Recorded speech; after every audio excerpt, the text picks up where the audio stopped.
धन में बलम लोके, अर्थात इस संसार में धन ही बल होता है। सज्जनों, एक छोटी सी कहानी है। दो सन्यासी दो आश्रमों में निवास करते थे। कभी कभी वो इकट्ठा होते थे तो आपस में भगवान के नाम की चर्चा, शास्त्रों की चर्चा किया करते थे। एक दिन एक सन्यासी दूसरे आश्रम में चला गया, दूसरे सन्यासी के पास, और कथा का श्रवण करने लगा। वहाँ रहने वाला सन्यासी कथा सुना रहा था।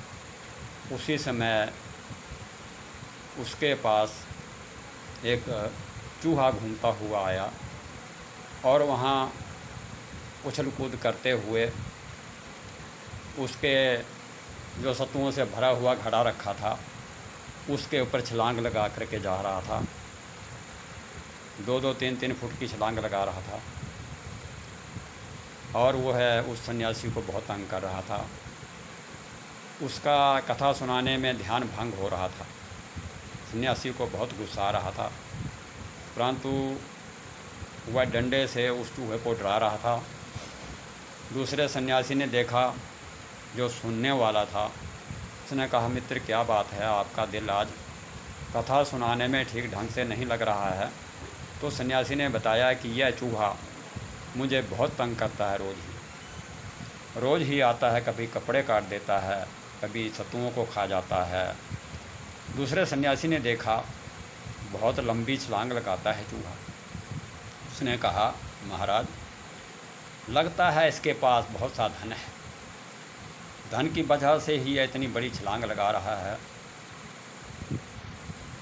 तो सज्जनों, दूसरे दिन वह चूहा फिर आया। वो कथा श्रवण कर रहे थे, एक कह रहा था, दूसरा सुन रहा था।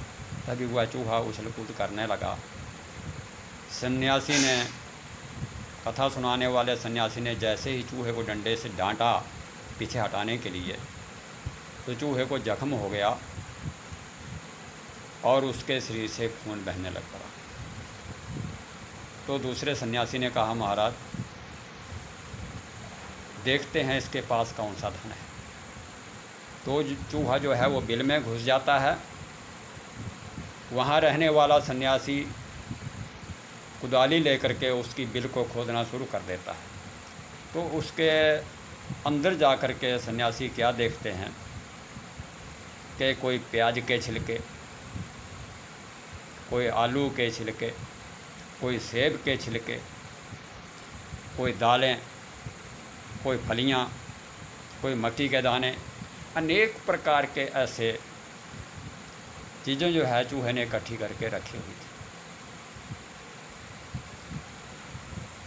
दूसरे दिन सज्जनों, उन्होंने क्या किया, उन सन्यासी ने वो सारे छिलके वगैरह, आलू के हर चीज़ के छिलके, दाने वगैरह सब उठा करके बाहर फेंक दिए। दूसरे दिन वह चूहा फिर वहाँ आया। फिर उसने उस खूंटे पर चढ़ करके सत्तुओं के घड़े पर छलांग लगानी चाहिए, परंतु जैसे ही चूहे ने छलांग लगाई, चूहा सत्तुओं के घड़े तक नहीं पहुँच सका और बीच में ही नीचे गिर गया। तो दूसरा सन्यासी कहने लगा, महाराज, ये है धन की ताकत। इसके पास कल धन था तो ये इतनी बड़ी छलांग लगा रहा था, परंतु आज इसका धन खत्म हो गया तो इससे छलांग नहीं लगाई जा रही है, इसका बल क्षीण हो गया। सज्जनों, आज हमारे देश भारत में गुंडे, लफंगे, दबंग आदमी इतने बड़े बड़े पैसे वाले हो गए हैं कि वो पैसे के दम पर ही अपनी गुंडागर्दी को अंजाम देते हैं, गरीब आदमियों को तंग करते हैं, उनकी ज़मीनों पर कब्जे करते हैं।